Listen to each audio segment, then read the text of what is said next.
అత్యాధునిక టెక్నాలజీతో నడుము మరియు వెన్నునొప్పికి treatment Tejas spine care Somajiguda Sainikpuri Gachibowli.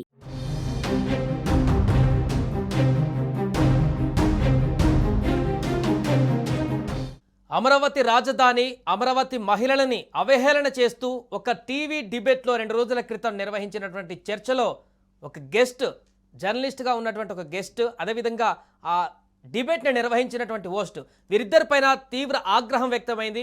రాష్ట్ర ప్రభుత్వం కూడా దీనిపైన తీవ్ర ఆగ్రహాన్ని వ్యక్తం చేసింది. ఇలాంటి మాటలు మాట్లాడడం, ఇలాంటి అవహేళన చేయడం అనేది చాలా దురదృష్టకరం అంటూ కూడా చాలా సీరియస్ అయింది ప్రభుత్వం. ఈ నేపథ్యంలో తాజాగా ఆ డిబేట్ నిర్వహించినటువంటి హోస్ట్ కొమ్మినేని శ్రీనివాసరావు తాజాగా అరెస్ట్ అయ్యారు. ఏపీ ప్రభుత్వం పోలీసులు ఇప్పటికే హైదరాబాద్లో ఉన్నటువంటి తన నివాసానికి వచ్చి వారిని అరెస్ట్ చేసి ఏపీకి తరలిస్తున్నట్టుగా తెలుస్తుంది. దీనికి సంబంధించిన పూర్తి వివరాలు తెలుసుకుందాం. Suman TV news chief editor Keshav గారు లైవ్లో సిద్ధంగా ఉన్నారు. కేశవ్ గారు, సో నిన్న జరిగినటువంటి పరిణామాలు మనం చూసాము. టీవీ డిబేట్లో వాళ్ళు చేసినటువంటి వ్యాఖ్యలు చాలా అనుచితంగా ఉన్నాయి. దీన్ని ఖచ్చితంగా అరెస్టు చేయాలంటూ డిమాండ్లు కూడా వచ్చిన నేపథ్యంలో ఈరోజు ఆ డిబేట్ నిర్వహించిన senior journalist Kommineni Srinivasarao arrest, ఈ పరిణామాలను ఎలా చూడొచ్చంటారు?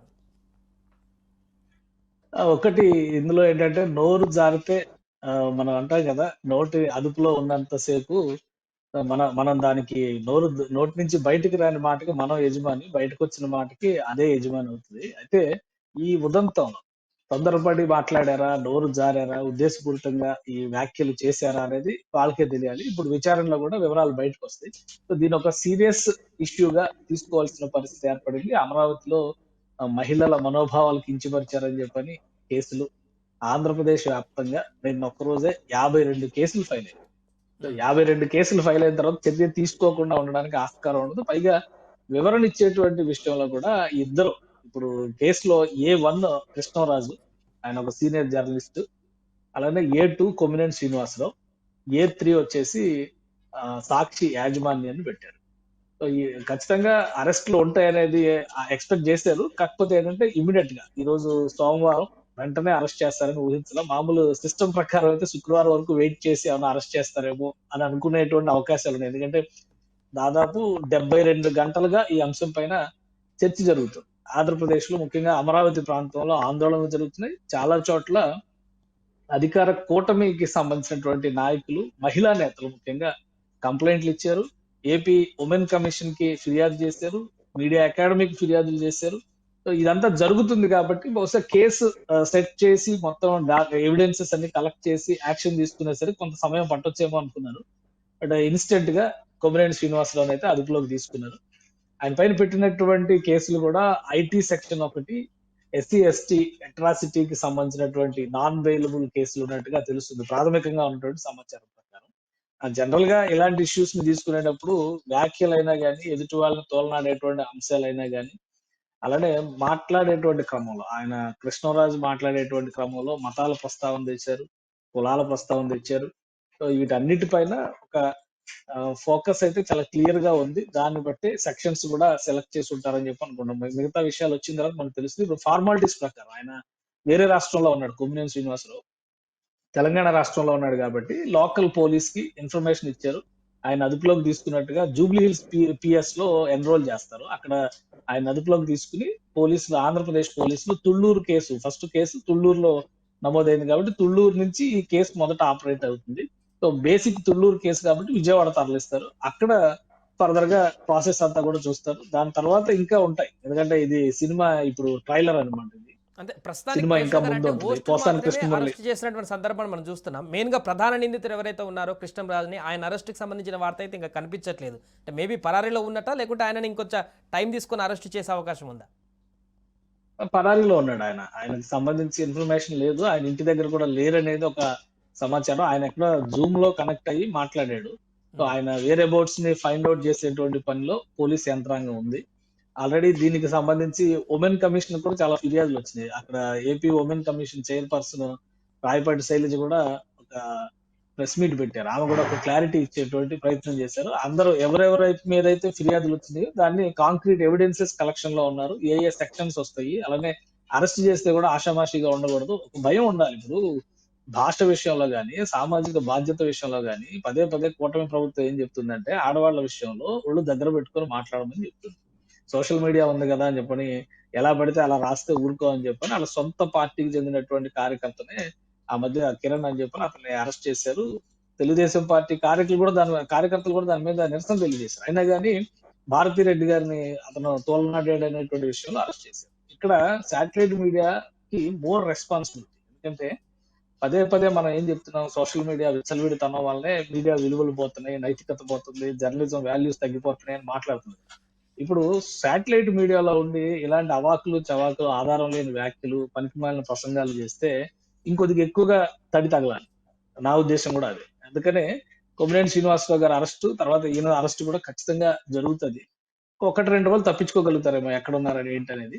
సో ఆయనని పట్టుకోవడం పెద్ద క్లిష్టమైనటువంటి అంశమేం కాదు. ఖచ్చితంగా ట్రాక్ చేస్తారు. మొదటి అరెస్ట్ కొమ్మినేని శ్రీనివాసరావు రూపంలో జరిగింది. కొమ్మినేని శ్రీనివాసరావు ఏంటంటే నేను అనలేదు కాబట్టి నన్ను అరెస్ట్ చేయరు అనే ధీమాతో ఉండి ఉండొచ్చు ఆయన. బహుశా అందుకనే ఆయన ఇంట్లో ఉన్నారు. పైగా రోజు ఆయన షో ఆర్గనైజ్ చేయాలి కదా! మార్నింగ్ ఛానెల్‌లో షో నిర్వహించేటువంటి బాధ్యత ఆయన మీదే ఉంటది కాబట్టి ఆయన అక్కడికొస్తున్నారా? రావట్లేదా? ఎక్కడికెళ్తున్నారు? ఈ డేటా ఈజీగా తెలుస్తది. కృష్ణరాజు అనేటువంటి అతనేమి పెద్ద గొప్ప జర్నలిస్ట్ ఏమి గాదు. కాకపోతే ఏంటంటే, ఒక పత్రిక ఏదో నడుపుతున్నట్టుగా ఉంది. చిన్న పత్రికలకు సంబంధించినటువంటి వాళ్ళు మెయిన్ స్ట్రీమ్ మీడియాలో పెద్ద పెద్ద పత్రికల్లో గాని, బ్యూరో చీఫ్‌లుగా గాని పనిచేసినటువంటి దాఖలాలు ఏమీ లేవు. సాక్షి పత్రికకి మాత్రం వ్యాసాలు రాస్తూ ఉంటాడాయన. 25 ఏళ్ల నుంచి జర్నలిజంలో ఉన్నారని చెప్పి చాలా మంది సీనియర్ జర్నలిస్టులతో మనం నిన్న మాట్లాడినప్పుడు కూడా ఆయన క్రానాలజీ అంటే ఆయన ఎక్కడ ప్రారంభించారు ప్రస్థానం, ఎలా ఎదిగారు, ఏంటనేది తెలీదు. ఇప్పుడు అందరూ జర్నలిస్టులు అని చెప్తున్నారు కదా! మాట్లాడడం వచ్చిన ప్రతి ఒక్కరు సోషల్ మీడియాలో మాట్లాడడం వచ్చిన ప్రతి ఒక్కరు జర్నలిస్టులు అవుతారు. కాబట్టి కృష్ణరాజుని పట్టుకోవడానికి కొంచెం టైం పట్టొచ్చు పోలీసులకి. బట్ కొమ్మినేని శ్రీనివాసుని చాలా ఈజీగా క్యాచ్ చేయొచ్చు.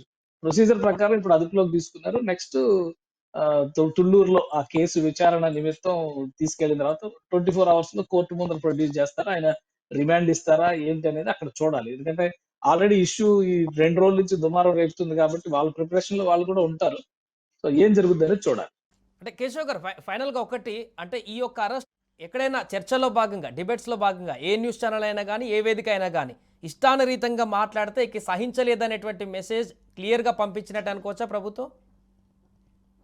అంటే ఇష్టానురీతిగా అని కాదు. మాట్లాడడానికి కొన్ని పరిమితులుంటాయి. ఆ పరిమితులు తెలుసుకొని మాట్లాడడం అనేది ఇంగితంతో కూడినటువంటి వ్యక్తులకి సంస్కారంతో వచ్చేటువంటి లక్షణం అన్నమాట. అది ప్రత్యేకంగా కోర్టులో, పోలీసులో, ప్రభుత్వాలో, చట్టాలో తీసుకొచ్చేటువంటి విషయం కాదు. జర్నలిస్ట్‌లు ఎవరికైనా గాని, ఒక జర్నలిస్ట్‌గా కెరియర్ స్టార్ట్ చేసిన వాళ్ళు ఎవరైనా కొంత అనుభవం సాధించిన తర్వాత పబ్లిక్‌లో ఏం మాట్లాడాలి? ప్రైవేట్‌గా ఏం మాట్లాడాలి? మనం ఇంట్లో ఉన్నట్టుగా రోడ్డు పైన ఉండం గదా! సో అదే బేసిక్ డిఫరెన్స్. జర్నలిజం అంటే ఏంటి? Nothing but sense of news కదా!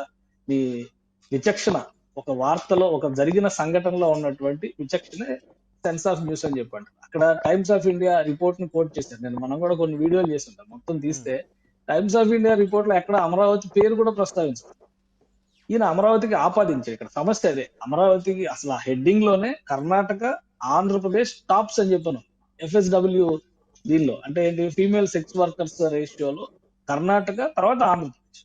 మీరు గూగుల్‌లో కొట్టినా గాని నేషనల్ మీడియా రాసినటువంటి కథనాలు అన్నిట్లో కూడా ఫస్ట్ టాప్ పొజిషన్ లో ఉంది కర్ణాటక 15.4% దీంతో అది కర్ణాటక టాప్ లో ఉంది 12% డేటాతో ఆంధ్రప్రదేశ్ సెకండ్ పొజిషన్ లో ఉంది. దురదృష్టం ఏంటంటే టాప్ 5 పొజిషన్స్ లో 2 తెలుగు రాష్ట్రాలు. ఫిఫ్త్ పొజిషన్ లో తెలంగాణ ఉంది. సెకండ్ పొజిషన్ లో ఆంధ్రప్రదేశ్.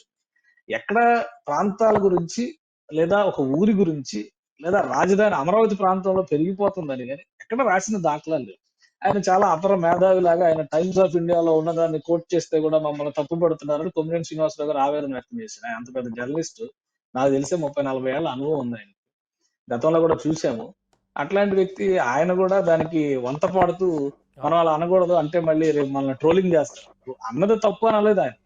అంటే మనల్ని ట్రోలింగ్ చేస్తారని మాత్రం హెచ్చరించారు. రైట్. ట్రోలింగ్ కాదు లోపలేస్తారని చెప్పని ఇప్పుడు వీళ్ళు ప్రూవ్ చేశారు. కాబట్టి మాట్లాడేటప్పుడు వాస్తవాలేంటి? మామూలుగా జర్నలిజంలో మనం చెప్పేదేంటి? వీలైనంత వరకు ఫ్యాక్ట్స్ ఆర్ సేక్రెడ్ అంటాం కదా! పవిత్రం. అంటే నిజాలెప్పుడు కూడా నిఖార్సైనవి, విలువైనవి. వాటిని ప్రజెంట్ చేసేదానికి కావాల్సినటువంటి సిస్టమే ఈ జర్నలిజం. ప్రజలు నమ్మేది మీడియాని. సోషల్ మీడియాని నమ్మడం మానేసి ఈ సాటిలైట్ మీడియాని, ప్రింట్ మీడియాని ఎందుకు నమ్ముతారంటే ఇంకా కొంచెం అథెంటిక్‌గా వీళ్ళు రిపోర్ట్ చేస్తారు హ్మ్. అనేటువంటి ఉద్దేశం. దాన్ని అపవిత్రం చేస్తే గనక జర్నలిజం కూడా క్షమించేటువంటి రైట్. పరిస్థితి ఉండదు. ఇప్పటికే జర్నలిజం విలువలు లేకుండా పోయింది. అంటే జర్నలిజానికి విలువలు లేకుండా పోయింది. ఎవరు చూసినా అందరూ జర్నలిస్ట్ అని చెప్పుకున్నారు కాబట్టి. ఇంత సీనియారిటీ ఉన్నటువంటి జర్నలిస్టులు కూడా ఇలాంటి వ్యాఖ్యలు చేస్తే ఆ విలువలు మరింత నీరుగారిపోయేటువంటి ప్రమాదం ఉంటది. కొమ్మినేని శ్రీనివాసరావు గారు ఒక మోడరేటర్ గా ఆ డిబేట్ లో ఒకవేళ కృష్ణరాజు గారు నోరు జారి మాట్లాడినా గానీ అదుపు చేసి ఉండాల్సింది. ఆయన అదుపు చేయకుండా నేను కూడా చదివాను ఆ రిపోర్టు అని కొంచెం ఆజ్యం పోసేటువంటి ప్రయత్నం చేశారు. ఇది మొత్తం రాజుకుని వివాదంగా మారుతుందన్న సంకేతం స్పష్టంగా కనిపించిన తర్వాత ఆయన చేసినటువంటి వ్యాఖ్య ఏంటంటే, అది ఒక ఎనలిస్ట్ గా ఆయన చేశాడు. దానికి మాకు సంబంధం ఏంటి? మా మేడం గారిని ఎందుకు అంటున్నారు మీరు? ఇప్పుడు మూడో ప్లేస్ లో A3గా సాక్షి యాజమాన్యాన్ని పెట్టారు. సాక్షి యాజమాన్యం అంటే ఇప్పుడు దానికి లీడ్ చేస్తుంది భారతి గారు. ఎవరిని అరెస్ట్ చేస్తారనేది చూడాలి. సో అంటే మా మేడం గారిని అభాస్పాలు చేస్తున్నారని ఆవేదన వ్యక్తం చేశారు కానీ ఆయన మాట్లాడింది తప్పు. ఒక ప్రాంతం పైన ఈ ముద్ర వేయడం తప్పు. ఇది కరెక్ట్ కాదు అనేటువంటి వ్యాఖ్యలు ఎక్కడా చేయలేదు కొమ్మినేని శ్రీనివాసరావు గారు. రైట్. అలానే వివరణ ఇచ్చినటువంటి కృష్ణరాజు గారు కూడా ఏం చెప్పారంటే, నేను ఒక జాతీయ పత్రికలో వచ్చిన కథనాన్ని మాత్రమే కోట్ చేశాను. ఆ కథనంలో అసలు అమరావతి అనేటువంటి మాటే లేదు. మరి అంత తప్పుడు కథనాన్ని ఎలా ప్రస్తావిస్తాడు ఆయన? వచ్చిన కథనం ఒకటి, ఈయన వాగింది ఇంకోటి కదా. సో దీనిపైన యాక్షన్ ఖచ్చితంగా ఉంటది అని అందరూ కూడా భావించారు. ఈ వీళ్ళు తప్పు జరిగినప్పుడు, తప్పు దొరికినప్పుడు సవరించుకునేందుకు అవకాశాలు ఉన్నాయి. ఆ అవకాశాలను కూడా ఉద్దేశపూర్తంగా వీళ్ళు డీవియేట్ చేశారు. దాన్ని ఇంకొక వైపు మళ్లించేటువంటి ప్రయత్నం చేశారు. ఇప్పుడు వైఎస్ఆర్సీపీ నాయకులు ఏమంటారు? ఒక ఎనలిస్టో జర్నలిస్టో చేసిన కామెంట్ కి వైఎస్ఆర్సీపీకి ఆపాదిస్తున్నారు. కొమ్మినేని శ్రీనివాసరావు చేసిన డిస్కషన్ వైఎస్ఆర్సీపీకి ఆపాదిస్తారు. ఛానలే వైఎస్ఆర్సీపీ అనే ఇమేజ్ ఉంది కదా, జగన్మోహన్ రెడ్డి గారి భార్య గారు కదా దాన్ని లీడ్ చేస్తుంది. సో వీళ్ళ పాయింట్ ఆఫ్ వ్యూ ఇటు ఉంది. ఈ రెండు అంశాలని చూసినప్పుడు ఏంటంటే, డిస్కషన్ లో ఖచ్చితంగా దాన్ని సవరించడానికి అవకాశం ఉన్న అంశం. కానీ ఇది ఇలా రైజ్ చేసే ప్రయత్నం జరిగిందంటే ఉద్దేశపూరితంగానే అమరావతి పైన ఒక విషం చిమ్మినటువంటి కుట్రగానే దీన్ని అర్థం చేసుకునేటువంటి అవకాశం ఉంది. ప్రజలందరూ కూడా అది అబ్జర్వ్ చేస్తున్నారు. గతంలో 5 ఏళ్లలో ఏం జరిగింది చూశారు. ఇప్పుడు కింద మీద పడితే మళ్ళీ అమరావతి రీబ్రాండింగ్ చేసేటువంటి పని జరుగుతుంది.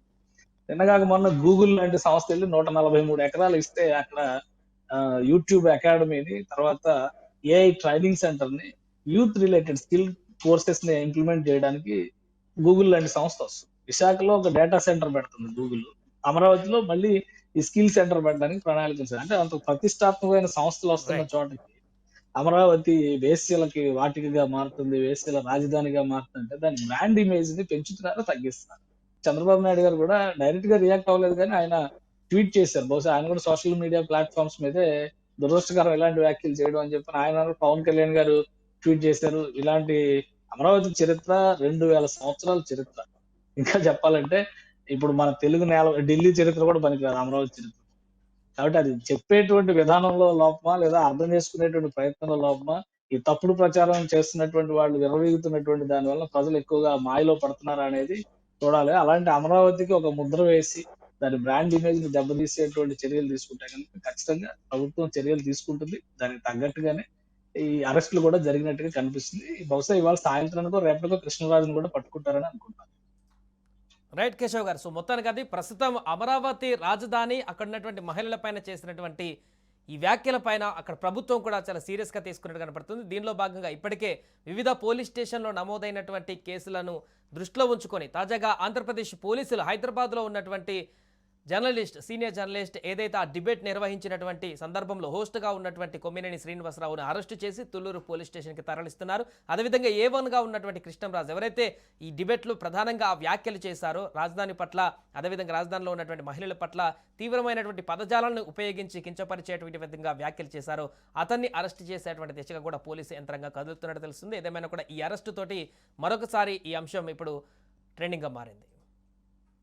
సుమన్ టీవీలో మీ పర్సనల్ అండ్ బిజినెస్ ప్రమోషన్స్ కోసం కింది నెంబర్కి కాంటాక్ట్ చేయండి.